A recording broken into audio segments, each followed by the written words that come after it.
Black out episode 1ல என்ன நடக்குது பார்க்கலாம். அதுக்கு முன்னாடி நம்ம சேனலை சப்ஸ்கிரைப் பண்ணாங்க, சப்ஸ்கிரைப் பண்ணிக்கோங்க. கூடவே பக்கத்துல இருக்க பெல் ஐக்கானை கிளிக் பண்ணிக்கோங்க. மறக்காம ஒரே ஒரு லைக் போடுங்க. டிஸ்கிரிப்ஷன்ல வாட்ஸ்அப் சேனல் லிங்க் கொடுத்துருக்கேன், அதுல ஜாயின் பண்ணிக்கோங்க. ஏன்னா டிராமாவோட பேர் போட்டா காப்பிரைட் கொடுக்குறாங்க. அதுவும் இல்லாம சில பேருக்கு யூடியூப் நோட்டிபிகேஷன் போகாது. வாட்ஸ்அப்ல ஜாயின் பண்ணிக்கிட்டீங்கன்னா நான் லிங்க் கொடுத்த அடுத்த செகண்ட் உங்களுக்கு இன்ஃபர்மேஷன் வரும். அதுக்காக தான். ஓகே, வாங்க இப்ப வீடியோக்குள்ள போகலாம். எடுத்த உடனே ஒரு வேர் ஹவுஸ காமிக்கிறாங்க. அதுக்குள்ள ஒரு பொண்ணு இருக்கிறா. அவ பேரு போயாங். இவள நாம ஃபர்ஸ்ட் விக்டிம்னு வச்சுக்கலாம். அவ போனை பார்த்து சிரிச்சிட்டு இருக்க. பேக்ரவுண்ட்ல வேற ஒரு லேடி வாய்ஸ் கேக்குது. போயாங், எங்க இருக்கிற?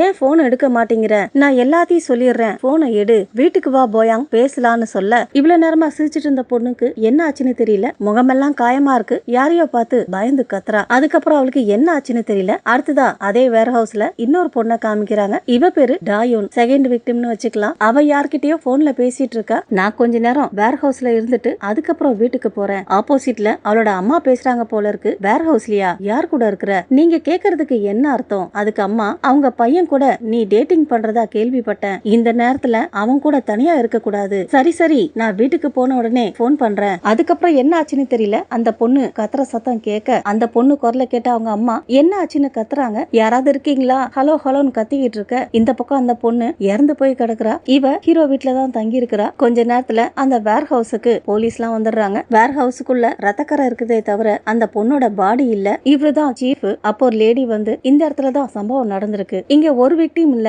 ரெண்டு இல்லனா அதுக்கும் மேற்பட்டவங்க இருப்பாங்கன்னு சொல்ல உடனே சீஃப் மத்தவங்க கிட்ட ரெண்டாவது விக்டிமை தவிர வேற யாராவது காணும்னு மிஸ்ஸிங் கம்ப்ளைண்ட் வந்திருக்கான்னு கேக்குறாரு. அப்போ ஒரு இன்ஸ்பெக்டர் வந்துட்டு சீஃப் இங்க வாங்கன்னு கூப்பிட வேர் ஹவுஸ் வாசல்ல ஒரு கார் நின்னுட்டு இருக்கு. அந்த காருக்குள்ள ரத்தக்கரையா இருக்கு. அந்த கார் ஹீரோடைய அப்பாக்கு சொந்தமானது. ஆனா இப்போ அதை யூஸ் பண்றது ஹீரோ. இந்த விவரத்தை அந்த இன்ஸ்பெக்டர் சீஃப் கிட்ட சொல்ல விஷயத்தை கேட்ட சீஃபும் எனக்கும் தெரியும்னு சொல்ல உடனே இன்ஸ்பெக்டர் ஹீரோ அரெஸ்ட் பண்றதுக்காக கிளம்புறாரு. அப்படியே ஹீரோ வீட்டை காமிக்க ஹீரோ நல்லா படிப்பாரு போல இருக்கு. அவர் ரூம் முழுக்க ஒரே சர்டிபிகேட்டா இருக்குது. இவருதான் ஹீரோ. ஹீரோ பாத்தீங்கன்னா குப்புற கவுந்தடிச்சு நல்லா தூங்கிட்டு இருக்காரு. அடுத்ததா போலீஸ்காரங்க நல்லா தூங்கிட்டு இருக்க ஹீரோவை அரெஸ்ட் பண்றாங்க. எதுக்காக அரெஸ்ட் பண்றீங்கன்னு ஹீரோ கேட்க ரெண்டு பேர் உங்களால இறந்து போயிருக்காங்க, அது மட்டும் இல்ல நீங்க அவங்க பாடிய மறைச்சு வச்சிருக்கீங்க, அதுக்காகவும் சொல்றாரு. ஹீரோக்கு ஒன்னும் புரியல. வெளியே வந்தா சீஃப் நின்னுட்டு இருக்காரு. சீஃப பார்த்துட்டு அங்கிள் என்ன காப்பாத்துங்கன்னு சொல்ல அவரு ஹீரோவை சமாதானப்படுத்தி கார்ல உட்கார வைக்கிறாரு. நான் இருக்கேன், எதுக்கும் பயப்படாதன்னு சொல்றாரு. அப்படியே ஹீரோ ஒரு பிளாஷ்பேக் நினைச்சு பாக்குறாரு. அன்னைக்கு ஸ்கூலோட கடைசி நாள். ஸ்கூல் முடிஞ்சதுனால அன்னைக்கு சரக்கு அடிக்கலான்னு ஹீரோ ஃப்ரெண்ட்ஸுங்களை வீட்டுக்கு வர சொல்லிருக்காரு.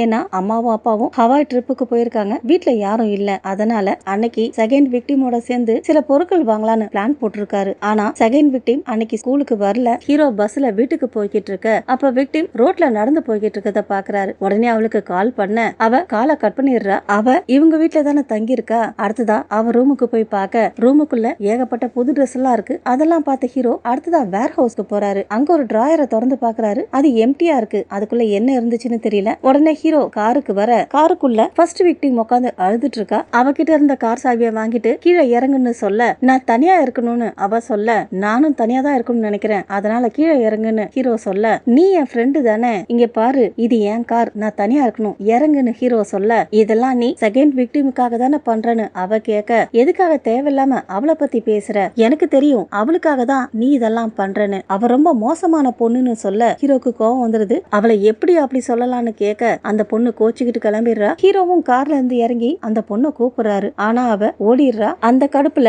நைட்டு எல்லாரும் சேர்ந்து ஒன்னா ட்ரிங்க்ஸ் பண்ணலாம்னு பிளான் போட்டாங்க இல்லையா, அந்த பிளானை கேன்சல் பண்ணிட்டு வாங்கிட்டு வந்த மொத்த சரக்கையும் ஹீரோவை குடிச்சிட்டு மட்டையாயிட்டு இருக்காரு. இந்த விஷயத்த இன்ஸ்பெக்டர் கிட்ட சொல்ல அதுக்கு இன்ஸ்பெக்டர் ஃபர்ஸ்ட் விக்டிமோட பாடிய கார் டிக்கில வச்சு எங்கேயோ கொண்டு போய் போட்டுட்டு நைட்டு 11:30 மணிக்கு மறுபடியும் வேர் ஹவுஸ்க்கு வந்து செகண்ட் விக்டிம மீட் பண்ணிருக்க அப்படித்தானேன்னு கேட்க அது நான் கிடையாதுன்னு ஹீரோ சொல்ல இன்ஸ்பெக்டர் நம்ப மாட்டேங்கிறாரு. இங்க விசாரிச்சுட்டு இருக்கும் போது ஸ்டேஷனுக்கு ஹீரோட ஃப்ரெண்ட்ஸ் 4 பேரை கூட்டிட்டு வராங்க. இன்னொரு பக்கம் இன்ஸ்பெக்டர் அதுக்கப்புறம் உனக்கு என்ன நடந்துச்சுன்னே தெரியாதான்னு கேட்க ஹீரோ ஃப்ரெண்ட்ஸுங்கெல்லாம் பார்த்து கூனி குறுகி உட்கார்ந்து இருக்க. அடுத்ததா ஃப்ரெண்ட்ஸுங்களை விசாரிக்க ஆரம்பிக்கிறாங்க. ஃப்ரெண்ட்ஸ் எல்லாருமே ஒரே ஸ்டேட்மெண்ட் தான் கொடுக்குறாங்க. அன்னைக்கு ஸ்கூல் முடிஞ்சதுக்கு அப்புறம் ஹீரோ வீட்டுல எல்லாருமே பார்ட்டி பண்ணலாம்னு நினைச்சோம், அன்னைக்கு அவன் மூடு சரியில்லாதனால பார்ட்டி கேன்சல் ஆயிடுச்சு. கடைசி எக்ஸாம் முடிஞ்சதுக்கு அப்புறம் செகண்ட் விக்டிம் அவனால கான்டாக்ட் பண்ண முடியல. லாஸ்டா ஃபர்ஸ்ட் விக்டிமையும் ஹீரோவையும் வேர் ஹவுஸ் கிட்ட பார்த்தோம். ரெண்டு பேரும் ஆர்கியூ பண்ணிருப்பாங்க போல இருக்கு. 4 ஃப்ரெண்ட்ஸ்ல 3 பேர் ஜென்ஸ், ஒருத்தி மட்டும் பொண்ணு. அவ அன்னைக்கு ஹீரோ வீட்டுக்கு போயிருக்கா. அவ போகும்போதே ஹீரோ வாங்கிட்டு வந்த சரக்கு மொத்தத்தையும் குடிச்சிட்டு இருப்பாரு. அவன் ஓவரா குடிச்சிருந்ததுனால நாங்க ஸ்டே பண்ணாம உடனே கிளம்பிட்டேன்னு சொல்றா. அடுத்ததா இன்னொரு ஃப்ரெண்டு அன்னைக்கு ஹீரோ பார்ட்டியை கேன்சல் பண்ணதுனால நாங்க எல்லாரும் எங்க வீட்டுல தான் ஒன்னா இருந்தோம். அடுத்ததா செகண்ட் செகண்ட் விக்டிமோட அன்னைக்கு போன்ல பேசிட்டு இருந்தாங்க இல்லையா, அவங்க அம்மா தான் நினைக்கிறேன். அவங்கள விசாரிக்கிறாங்க. அவங்க என்ன சொல்றாங்கன்னா, அன்னைக்கு நான் அவளுக்கு போன் பண்ணப்போ அவ பாய் ஃப்ரெண்டு கூட இருக்கிறதா தான் சொன்னா. நானும் அவன் குரல கேட்டேன். அடுத்ததா ஃபர்ஸ்ட் விக்டிமோட அப்பா விசாரிக்கிறாங்க. எப்படியாவது என் பொண்ணை கண்டுபிடிச்சு கொடுத்துருங்கன்னு சொல்றாரு. அடுத்ததா ஃபர்ஸ்ட் விக்டிமோட அம்மாவை விசாரிக்கிறாங்க. இவங்க இன்சூரன்ஸ் ஏஜென்ட், நாம அப்படியே மெயின்டைன் பண்ணிக்கலாம். அப்போ அந்த இன்சூரன்ஸ் ஏஜென்ட் சொல்றாங்க, அன்னைக்கு நான் பஸ்ல இருந்து கீழே இறங்கினப்போ ஹீரோடைய கார் ஆப்போசிட் சைட்ல போயிட்டு இருந்ததுன்னு சொல்ல, அதுக்கு டிடெக்டிவ் காரை ஓட்டிட்டு போனது ஹீரோ தானான்னு கேட்க, அதுக்கு அந்த லேடி அப்படிதான் நினைக்கிறேன்னு சொல்றாங்க. இன்னொரு பக்கம் ஹீரோவை விடாம மாத்தி மாத்தி விசாரிக்கிறாங்க. அடுத்ததா ஹீரோ வீட்டுல போயிட்டு ஏதாவது ஆதாரம் கிடைக்குமான்னு செக் பண்ண, அப்போ ஹீரோ ஷூல ரத்தக்கரையும் சகதியும் இருக்கிறத பாக்குறாங்க. ஹீரோடைய அப்பாவும் சீஃபும் க்ளோஸ் ஃப்ரெண்ட்ஸ். அப்பா போயிட்டு சீஃபை பார்க்க, சீஃப் நடந்த எல்லாத்தையும் சொல்லிட்டு, உன் பையனுக்கு எதிராக ஸ்ட்ராங்கான எவிடன்ஸ் கிடைச்சிருக்கு. வேர் ஹவுஸ்ல 2 விக்டிமும் ரத்தம் சிந்தினப்போ உன் பையனும் அங்கதான் இருந்திருக்கான். அதுக்கு அப்பா அவன் ஓவரா குடிச்சிருந்தாலும் அவன் அப்படிப்பட்ட ஆள் கிடையாது. இந்த மாதிரி தப்புலாம் பண்ண மாட்டான். அடுத்ததா ஹீரோவை காமிக்க, அப்ப ஹீரோ சொல்றாரு, அன்னைக்கு ராத்திரி 10:30 மணிக்கு நான் வேர் ஹவுஸ்க்கு போனேன். அதுக்கப்புறம் என்ன ஆச்சுன்னு இன்ஸ்பெக்டர் கேட்க, அதுக்கப்புறம் என்ன ஆச்சுன்னு ஹீரோக்கு ஞாபகத்துல இல்ல. உடனே இன்ஸ்பெக்டர் அந்த 2 பொண்ணுங்க போட்டோவையும் காமிச்சு, 2 பேரும் அங்க இறந்து போயிட்டாங்க, அதுக்கு நீ தானே காரணம்னு கேட்க, அப்ப ஹீரோ நல்லா யோசிச்சு பார்த்துட்டு, அன்னைக்கு ராத்திரி 11:30 மணிக்கு செகண்ட் விக்டிமை மீட் பண்ண அப்படியே கட் பண்ணி நடந்ததை காமிக்கிறாங்க. ஹீரோ செகண்ட் விக்டிம் கைய பிடிக்க, அவ கைய உதறி தள்ளிட்டு, என்ன தொடாத, நீ ஒரு குப்பன்னு திட்டுறா. அதை கேட்டு ஹீரோ கோவம் வந்துருது. என்ன அப்படி சொல்லாதன்னு சொல்லியிருக்கேன்ல. சொன்ன அவரு பக்கத்துல இருந்த ஒரு பொருள் எடுத்து கைய ஓங்கிட்டு போறாரு. அடுத்ததா ஹீரோவை அவங்க அம்மா வந்து பாக்குறாங்க. நீதான் அந்த தப்பு பண்ணியான்னு கேட்க, இல்லன்னு சொல்றாரு. அப்ப அந்த பொண்ணுங்க இறந்து போன சமயத்துல நீ என்ன பண்ணிட்டு இருந்தன்னு கேட்க, ஹீரோ அழுதுகிட்டே, எனக்கு தெரியலம்மா, நான் தூங்கிட்டு இருந்தேன்னு நினைக்கிறேன், அதுக்கப்புறம் என்ன நடந்துச்சுன்னு ஞாபகத்துல இல்லன்னு சொல்றாரு. அப்ப அம்மா மறுபடியும் அதே கேள்வியை கேக்குறாங்க, நீதான் அந்த தப்பு பண்ணியான்னு. ஹீரோவால பதில் சொல்ல முடியல, தடுமாறுறாரு. உடனே அம்மா அங்க இருந்து போயிட, அம்மா போகாதீங்க, இப்ப நான் என்ன பண்ணுவேன்னு கத்துறாரு. ஆனா அம்மா திரும்பி கூட பாக்கல. அடுத்ததா ஹீரோவை குற்றம் நடந்த இடத்துக்கு கூட்டிட்டு போயிட்டு அந்த இன்சிடென்ட் எப்படி நடந்துச்சுன்னு நடிச்சு காமிக்க சொல்றாங்க. ஹீரோக்கு தான் எதுவுமே ஞாபகத்திலே இல்லையே. வேற வழி இல்லாம ஏதோ ஆக்ட் பண்ணி காமிக்க, அப்போ அங்க வந்த ஃபர்ஸ்ட் விக்டிமோட அப்பா என் பொண்ணை திருப்பி கொடுத்துடுறான்னு பிரச்சனை பண்றாரு. ஹீரோவும் நான் அந்த தப்பு பண்ணலன்னு எவ்வளவு சொல்லி பாக்குறாரு. பட் யாரும் நம்புறதா இல்ல. அடுத்ததா கேஸ் கோர்ட்டுக்கு போகுது. இறந்து போனவங்க உடம்பு இன்னும் கிடைக்கல இல்லையா, அதை கண்டுபிடிக்கிறதுக்காக போலீஸ்காரங்களுக்கு 76 நாள் டைம் கொடுக்கறாங்க. கிடைக்காத பட்சத்துக்கு ஹீரோக்கு 10 வருஷம் தண்டனை கொடுக்கறாங்க. ஏன்னா ஹீரோக்கு இது வரைக்கும் எந்த கிரிமினல் ரெக்கார்டும் இல்ல. குடி போதையில தெரியாம இந்த தவறு நடந்திருக்கலாம். அதனால இது ஒரு ஆக்சிடென்டா கருதி குறைஞ்ச தண்டனையா 10 வருஷம் கொடுத்திருக்காங்க. அடுத்ததா ஹீரோ தண்டனையை அனுபவிக்க அவர் கூட இருக்கவங்க ஹீரோ ரொம்ப கொடுமைப்படுத்துறாங்க. ஒரு நாள் ஹீரோடைய ஃப்ரெண்டு ஒரு பொண்ணு இருப்பா இல்லையா, அவ ஹீரோவை பார்க்க வர, அப்ப ஹீரோ மத்த 3 பேரும் வரலையா, நான் அன்னைக்கு வேர் ஹவுஸ்க்கு போகலன்னு அவங்களுக்கு தெரியும்னு சொல்ல, என்னால அவங்கள கான்டாக்டே பண்ண முடியலன்னு அந்த பொண்ணு சொல்ல, இப்ப நான் என்ன பண்றதுன்னு கேக்குறாரு. டெய்லி ஜெயில கூட இருக்க ரூம்மேட்ஸால ரொம்ப கொடுமையை அனுபவிக்கிறாரு. ஒழுங்கா சாப்பிட கூட விட மாட்டேங்கிறானுங்க. சாப்பாடை கீழே கொட்டிட்டு அதை எடுத்து சாப்பிட சொல்றானுங்க. அந்த பொண்ணு மட்டும்தான் அடிக்கடி ஹீரோ வந்து பாக்குறா. நாட்கள் உருண்டோட ஹீரோ ஜெயிலுக்கு வந்து 6 வருஷம் ஆயிடுச்சு. அந்த கட்டத்துல அவர் அப்பாவும் இறந்து போயிடுறாரு. அப்பா உயிரோட இருந்த வரைக்கும் அவர் வந்து பாத்துட்டு இருந்தாரு. ஆனா அம்மா ஒரு முறை கூட வந்து பார்க்கவே இல்ல. நாட்கள் கடந்து ஓட அந்த பொண்ணு மட்டும்தான் ஹீரோ வந்து அடிக்கடி பாக்குறா. படிப்பு முடிச்சுட்டு அவ ஒரு நடிகை ஆயிடுறா. ஹீரோவும் கூட அந்த ரூம்மேட்ஸ எதிர்க்க ஆரம்பிக்கிறாரு. எப்படியோ ஹீரோ தண்டனை அனுபவிச்சுட்டு வெளியே வராரு. அவரை பிக்கப் பண்றதுக்காக அந்த பொண்ணு தான் வரா. இனி இவ்வளவு நாம ஹீரோயின்னு வச்சுக்கலாம். அடுத்ததா நம்ம செகண்ட் ஹீரோடைய இன்ட்ரோடக்ஷன். இவர் ஒரு டிடெக்டிவ், கொஞ்சம் கோவக்காரர். ஒரு குற்றவாளிய புரட்டி எடுத்துட்டு இருக்காரு. மறுபடியும் ஹீரோவை காமிக்க, ஹீரோ ஜம்முன்னு ட்ரெஸ் பண்ணிட்டு வராரு. என்ன விஷயம்னா, ஹீரோ அப்பா இறந்து போயிட்டாரு இல்லையா, அவருக்கு மரியாதை செலுத்த போறாரு. ஹீரோ அப்பாவுடைய சாம்பலை ஒரு நீர் தேக்கத்துல கரைச்சிருப்பாங்க. ஏன்னா அதுதான் அவருடைய கடைசி ஆசை. அதனாலதான் ஹீரோ அப்பாக்கு மரியாதை செலுத்துறதுக்காக அந்த நீர் தேக்கத்துக்கு வந்திருக்காரு. அப்போ அப்பா கூட சேர்ந்து டைம் ஸ்பெண்ட் பண்ணதெல்லாம் ஞாபகத்துக்கு வருது. அதெல்லாம் நினைச்சு பார்த்த ஹீரோ, அப்பா வந்துட்டேன் மன்னிச்சிருங்க சொல்லிட்டு அவருக்கு மரியாதை செலுத்த, இன்னொரு பக்கம் ஹீரோயினி ஹீரோ பேக்ல என்ன இருக்குன்னு பாக்குறா. ஹீரோ ஜெயில இருக்கும் போது கூட சும்மா இல்ல, படிச்சிருக்கிறாரு. என்ன தெரியுமா, கிரிமினல் சைக்காலஜி. அதை பார்த்து ஹீரோனிக்கே அதிர்ச்சி ஆகுது. அடுத்ததா செகண்ட் ஹீரோவை காமிக்க, அவர் ரொம்ப கோவப்பட்டு நடந்துகிட்டாரு இல்லையா, அதுக்கு பனிஷ்மெண்டா 2 மாசம் வேற ஒரு ஸ்டேஷன்ல போய் வேலை பார்க்க சொல்லி அனுப்புறாங்க. கூட இருக்க ஃப்ரெண்ட்ஸ் எல்லாம் கோவத்தை குறைச்சுக்கோ, அப்பதான் சீக்கிரமா இங்க ரிட்டர்ன் வர முடியும்னு சொல்லி வழி அனுப்புறாங்க. அடுத்ததா ஹீரோடைய அம்மாவை காமிக்க, அவங்க ஒரு ரெஸ்டாரண்ட்ல குக்கா வேலை பார்த்துட்டு இருக்காங்க. ஆக்சுவலா இது இவங்க ரெஸ்டாரண்ட் தான். ஹீரோவை அரெஸ்ட் பண்ணதுனால ரெஸ்டாரண்ட்டை வித்துட்டு இருக்காங்க. ஆனா அம்மா மட்டும் வாங்கின ஓனர் கிட்ட அங்கேயே வேலை பாக்குறேன்னு கெஞ்சி கேட்டதுனால அவங்கள வேலைக்கு வச்சிருக்காங்க. அடுத்ததா ஹீரோ காரை காமிக்க, கார் சிக்னல்ல நின்னுட்டு இருக்கு. அவர் காருக்கு பின்னாடி செகண்ட் ஹீரோ கார் நின்னுட்டு இருக்க. அப்ப ஹீரோ ஹீரோனி கிட்ட, காரை எங்கேயாவது நிறுத்து, நான் ட்ரெஸ் சேஞ்ச் பண்ணணும்னு சொல்ல, ட்ரெஸ் நல்லா தானே இருக்கு, அம்மாவை பார்க்க போறேன், அதனால அம்மா வாங்கி கொடுத்த ட்ரெஸ் ஏதாவது போட்டு போகணும்னு சொல்ல, அப்ப அவங்க காரை செகண்ட் ஹீரோ கார் வந்து இடிக்க என்ன விஷயம்னா அவரு காரை ஒரு ட்ரக் வந்து இடிச்சிருக்கு. இவருக்கு தான் ஆனா உனா கோவம் வருமே. உடனே கார்ல இருந்து கோவமா இறங்க அதை பார்த்த ட்ரக் டிரைவர் உடனே ட்ரக் எடுத்துக்கிட்டு வேகமா கிளம்ப செகண்ட் ஹீரோவும் விடாம அவனை துரத்துக்கிட்டே போறாரு. அதை பார்த்த ஹீரோனி அவனை நான் பிடிச்சே தீருவேன்னு சொல்லிட்டு அவங்களும் சேஸ் பண்ணிட்டு வர ஒரு கட்டத்துல செகண்ட் ஹீரோ ட்ரக்கை மடக்கி பிடிச்சிடுறாரு. கார்ல இருந்து இறங்கி போய் ட்ரக் டிரைவரை கண்ணாடி இறக்க சொல்லிட்டு ட்ரக்ல நம்பர் பிளேட் இல்ல மோதிட்டு எஸ்கேப் ஆகலான்னு பாக்குறியா, நான் ஒரு போலீஸ் வெளியே வாடான்னு சொல்ல அதுக்கு ட்ரக் டிரைவர் இந்த ஒரு முறை மன்னிச்சு விட்டுருங்கன்னு சொல்ல அதெல்லாம் முடியாது கீழே இறங்குன்னு செகண்ட் ஹீரோ சொல்ல ஆனா ட்ரக் டிரைவர் கண்ணாடியை மூட செகண்ட் ஹீரோ கை மாட்டிக்குது. வழியில அவர் கத்த அப்ப அந்த ட்ரக் டிரைவர் செகண்ட் ஹீரோ கையை எடுத்து விட்டுட்டு ட்ரக் எடுத்துட்டு போயிடுறான். அவன் இந்த பக்கம் போக இன்னொரு பக்கத்துல இருந்து ஹீரோனி கார் அங்க வர செகண்ட் ஹீரோ ட்ரக் டிரைவரை பிடிக்கலான்னு பாக்குறாரு. அதுக்குள்ள ஹீரோனி அவரை பிடிக்கலான்னு பாக்க ஹீரோ வேண்டாம் நீ கார்ல இரு நான் போய் பேசிட்டு வரேன்னு சொல்லிட்டு செகண்ட் ஹீரோ கிட்ட போயிட்டு எங்க காரை மோதிட்டு ஓடலான்னு பாக்குறியான்னு கேட்க அதுக்கு செகண்ட் ஹீரோவும் அதுக்கு நான் காரணம் கிடையாதுன்னு நடந்ததை சொல்ல ஆக்சுவலா செகண்ட் ஹீரோ டிரான்ஸ்பர் ஆகி போறதுனால அவர் கோவத்தை குறைக்கிறதுக்காக அவங்க ஃப்ரெண்ட்ஸ் எல்லாம் ஏதோ ஜாடியில கொடுத்து அனுப்பியிருப்பாங்க. இந்த ஆக்சிடென்ட்ல அந்த ஜாடி ஒடிஞ்சு போயிருக்கு. அதுல இருந்து வந்த வாசனை ஆல்கஹால் மாதிரி இருக்கு. அதை பார்த்த ஹீரோ செகண்ட் ஹீரோ குடிச்சிட்டு கார் ஓட்டுனதா தப்பா புரிஞ்சுக்கிறாரு. நான் குடிக்கலன்னு சொல்ல பார்த்தா அப்படி தெரியல, இருந்தாலும் இந்த மாதிரி மோதிட்டு ஓடக்கூடாதுன்னு சொல்றாரு. செகண்ட் ஹீரோவும் நீ நினைக்கிற மாதிரி ஆள் நான் கிடையாது, நான் ஒரு போலீஸ்காரன்னு சொல்ல அதுக்கு ஹீரோ அதனால என்ன, யார் வேணாலும் குடிச்சிட்டு கார் ஓட்டலாம், மோதிட்டு தப்பிச்சும் போகலாம், உங்க நம்பரை கொடுங்க இன்சூரன்ஸ் கம்பெனிக்கு போன் பண்ணணும்னு சொல்ல அவரும் நம்பரை கொடுக்கறாரு. அடுத்ததான் ஸ்டேஷனை காமிக்க ஸ்டேஷனுக்குள்ள செகண்ட் ஹீரோ இங்க டியூட்டிக்கு ஜாயின் பண்ண போறாரு இல்லையா, அத பத்தி தான் பேசிட்டு இருக்காங்க. அந்த டீம்ல ஹீரோடைய ஒரு ஃப்ரெண்டும் இருக்கிறாரு. அவங்க பேசிட்டே இருக்கும்போது ஹீரோவை ஒரு இன்ஸ்பெக்டர் அரெஸ்ட் பண்ணாரு இல்லையா, அவரு செகண்ட் ஹீரோவை கூட்டிட்டு வந்து டீமுக்கு இன்ட்ரோடியூஸ் பண்ணி வைக்கிறாரு. அது மட்டும் இல்ல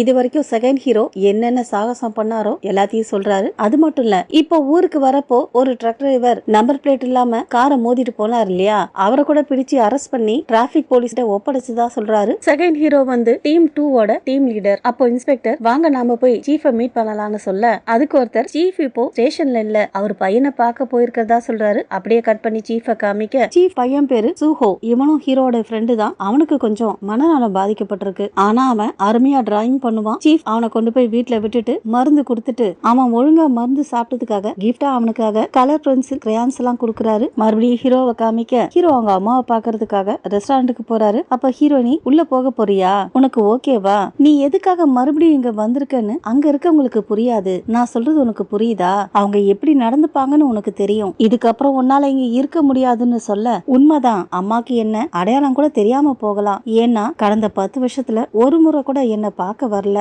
ஆனா ரிலீஸ் ஆன அன்னைக்கு என் அம்மாவுடைய முகத்தை பார்க்கணும்னு நினைக்கிறேன், அவங்க முகத்தை பார்த்தாதான் இது வரைக்கும் எப்படி வாழ்ந்தேன் இதுக்கப்புறம் எப்படி வாழ போறேன்னு எனக்கு புரியும், அதெல்லாம் முடிஞ்சு போச்சு நடந்த எல்லாத்தையும் மறந்துடு. ஆனா ஹீரோ அவ சொல்றத கேக்குறதா இல்ல. ரொம்ப தேங்க்ஸ் நான் உனக்கு போன் பண்றேன்னு சொல்லிட்டு கிளம்பிடுறாரு. ஹீரோ ரெஸ்டாரண்ட் கிட்ட போக அப்படியே பிளாஷ்பேக் எல்லாம் நினைச்சு பாக்குறாரு. ஹீரோக்கு மெடிக்கல் காலேஜ்ல சீட் கிடைச்சிருக்கு. அதுக்காக ஃப்ரெண்ட்ஸ் எல்லாம் கூப்பிட்டு பார்ட்டி கொடுக்க பார்ட்டில சீஃபும் இருக்கிறாரு. சீஃப் வேணும்னே ஹீரோக்கு ஆல்கஹால் கொடுக்க அப்பாவும் சீஃபும் ரொம்ப க்ளோஸ் இல்லையா, அதனால அவரால் எதுவும் சொல்ல முடியல. ஆனா அம்மா ஹீரோவை கண்டிக்கிறாங்க. அடுத்ததான் அம்மா ஹீரோ கிட்ட மாடியில தங்கியிருக்க புது ஸ்டூடெண்ட்டையும் சாப்பிடறதுக்காக கூட்டிட்டு வான்னு சொல்ல ஹீரோவும் அந்த ஸ்டூடெண்ட்டை கூப்பிடலான்னு போறாரு. அதுதான் செகண்ட் விக்டிம். அம்மா அவங்கள சாப்பிட வர சொன்னாங்கன்னு சொல்ல அவளை ஃபர்ஸ்ட் டைம் பார்த்த உடனே ஹீரோக்கு பிடிச்சு போயிடுது. பிளாஷ்பேக் நினைச்சு பார்த்துக்கிட்டே ஹீரோ நின்னுட்டு இருக்க அப்போ மாடியில இருந்து இறங்கி வந்த ரெஸ்டாரண்ட்ல வேலை பாக்குற பொண்ணு ஹீரோவை பார்த்துட்டு ரெஸ்டாரண்ட் அந்த பக்கம் இருக்குன்னு சொல்லிட்டு போறா. அப்போ ரெஸ்டாரண்ட்டை காமிக்க ரெஸ்டாரண்ட் உள்ள ஃபர்ஸ்ட் விக்டிம் அப்பா இருக்கிறாரு. ஏற்கனவே போதையில இருக்கிறாரு. அவரு வேணும்னே அம்மாவை கூப்பிட்டு சாப்பாட்டுல உப்பு ரொம்ப ஜாஸ்தியா இருக்கு,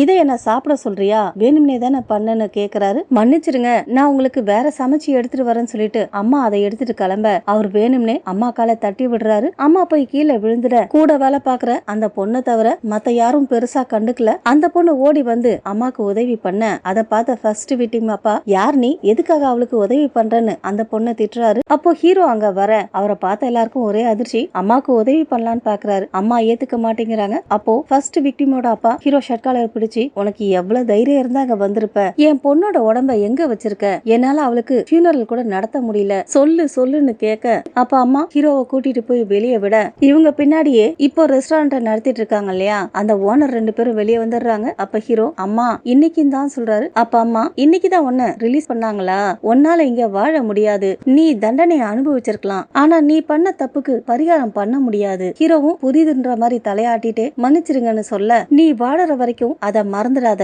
நான் சாகுற வரைக்கும் இங்கதான் இருப்பேன், ஏன்னா என் பையன் ஒரு குற்றவாளி, எப்போ நீ குற்றவாளி குற்றவாளின்னு நிரூபணம் ஆச்சோ அப்போத்துல இருந்தே நீ என் பையன் கிடையாது சொன்ன அம்மா உள்ள போயிடுறாங்க. அப்போ ரெஸ்டாரண்ட் ஓனர் வந்து மறுபடியும் இங்க வரலாம்னு நினைக்காத, நீ வர்றது யாருக்கும் பிடிக்கலன்னு சொல்லிட்டு போயிடுறாரு. அடுத்ததா நம்ம செகண்ட் ஹீரோவை காமிக்க அவரு அவர் டீமோட சேர்ந்து சாப்பிட்டுட்டு ட்ரிங்க்ஸ் பண்ணிட்டு இருக்காரு. அடுத்ததா ஹீரோ பஸ் ஸ்டாப்க்கு நடந்து போய்கிட்டு இருக்க அங்க ஹீரோடைய ஃப்ரெண்டு ஒருத்தன் நின்னுட்டு இருக்கான். ஹீரோவை பார்த்துட்டு ஓடி வந்து பேசுறான். அப்போ போலீஸா ஒரு ஃப்ரெண்டு வேலை பாக்குறான் இல்லையா, அவன் போன் பண்ண உடனே இவன் ஹீரோ கிட்ட போனை கொடுக்க ஹீரோவும் அவன் கிட்ட 2 வார்த்தை பேசுறாரு. பஸ் ஸ்டாப்ல பார்த்த ஃப்ரெண்ட மெயில் நர்ஸ்னும் போலீஸ்ல வேலை பாக்குற ஃப்ரெண்ட ஜூனியர்னு வச்சுக்கலாம். அப்போ ஜூனியர் நீ கீழே வா, என் வேலை முடிய போது நம்ம மீட் பண்ணலாம் சொல்லிட்டு போனை வைக்கிறான். அடுத்ததா ஹீரோவும் மெயில் நர்ஸும் பஸ்ல போக அப்ப மெயில் நர்ஸ் உங்க அப்பா இறந்ததுக்கு அப்புறம் உங்க அம்மா ரெஸ்டாரண்ட விக்கணும்னு ஆசைப்பட்டாங்க, என் அப்பா தான் வாங்கினாரு, உங்க அம்மா தான் அங்கேயே வேலை பாக்குறேன்னு கெஞ்சி கேட்டாங்க, எங்களுக்கு எவ்வளவு கஷ்டமா இருந்துச்சு தெரியுமா, இந்த 10 வருஷத்துல நீ கொஞ்சம் கூட மாறவே இல்லைன்னு சொல்ல அதுக்கு ஹீரோ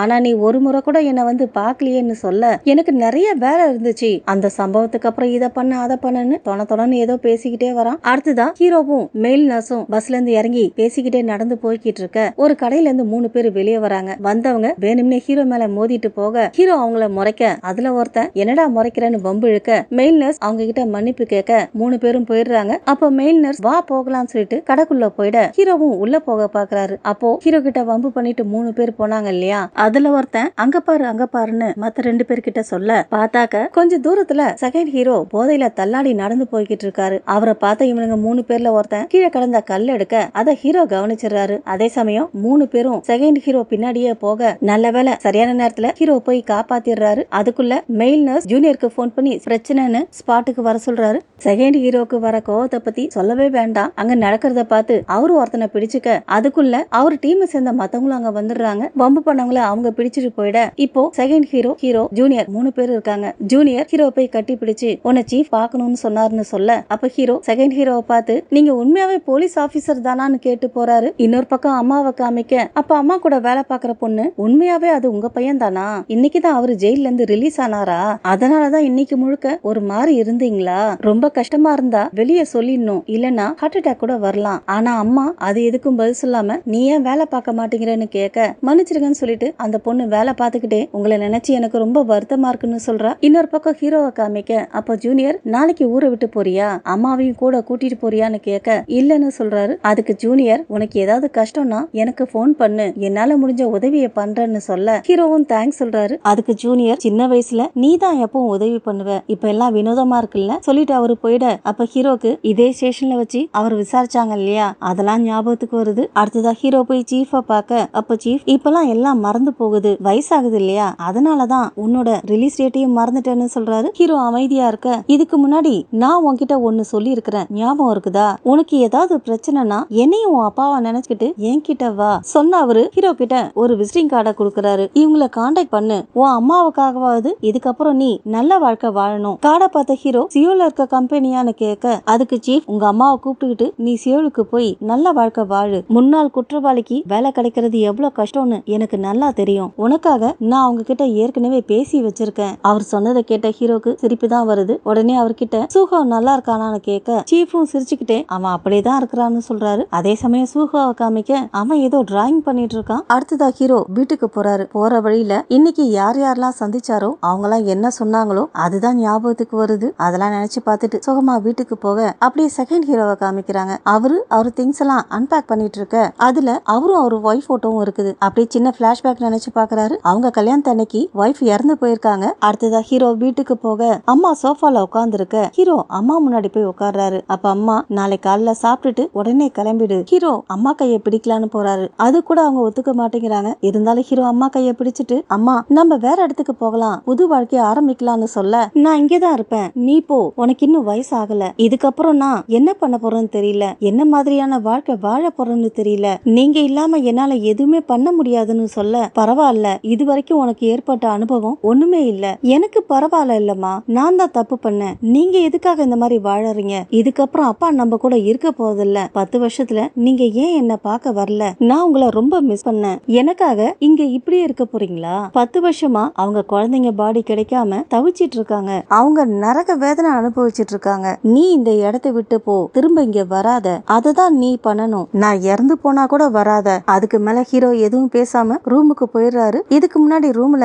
எவ்வளவு சர்டிபிகேட்ஸ் இருந்தது, இப்போ ரூமே எம்டியா இருக்கு. இருக்குது. மறுநாள் ஹீரோ எழுந்திருச்சு வர அம்மா சமையல பாதியிலே விட்டுட்டு எங்கேயோ போயிருக்காங்க. அதை பார்த்த ஹீரோ போன் எடுத்து ஹீரோனிக்கு நான் சியோலுக்கு போறேன்னு மெசேஜ் அனுப்ப அப்ப யாரோ காலிங் பெல் அடிக்கிறாங்க. ஹீரோ போய் கதவை திறந்தா சூஹோ வந்திருக்கான். அவனை பார்த்த ஹீரோக்கு ரொம்ப சந்தோஷம். உடனே அவனை கட்டி பிடிச்சிட்டு எப்படி இருக்கன்னு கேட்க நல்லா இருக்குன்னு தலையாட்டின அவன் ஹீரோ கிட்ட ஒரு பெயிண்டிங்க கொடுத்துட்டு போறான். இன்னொரு பக்கம் அம்மாவை காமிக்க அம்மா போய் கறி வாங்கிட்டு இருக்காங்க. மறுபடியும் ஹீரோவை காமிக்க ஹீரோ சூஹோ கொடுத்த பெயிண்டிங் எடுத்து பாக்குறாரு. பெயிண்டிங்க பார்த்த ஹீரோ முகமே மாறி போயிடுது. அப்படி என்ன இருக்கு அந்த பெயிண்டிங்லன்னு பார்த்தா சூஹோ அந்த வேர் ஹவுஸ், அது பக்கத்துல காரு, இன்னொரு பக்கத்துல யாரோ ஒரு ஆள் நின்னுட்டு இருக்க மாதிரி அழகா பெயிண்ட் பண்ணிருக்கான். அதை பார்த்த ஹீரோக்கு பிளாஷ்பேக் ஞாபகத்துக்கு வர கடுப்பாகிறாரு. மறுபடியும் அம்மாவை காமிக்க கறி வாங்கின அம்மா வேற ஒரு கடைக்கு போறாங்க. அந்த பில்டிங்ல இருந்து ஆப்போசிட் பில்டிங்க்கு போறதுக்காக சின்ன பிரிட்ஜ் இருக்கு. அதை கிராஸ் பண்றாங்க. அடுத்த செகண்ட் அந்த பிரிட்ஜ்ல இருந்து கீழே நிக்கிற கார் மேலேயே விழுந்துடுறாங்க. அதோட தான் இந்த எபிசோட் முடிஞ்சிருக்கு. ஓகே ஃப்ரெண்ட்ஸ், இந்த வீடியோ உங்களுக்கு பிடிச்சிருந்தா நம்ம சேனலை லைக் பண்ணுங்க, ஷேர் பண்ணுங்க. தேங்க்ஸ் ஃபார் வாட்சிங்.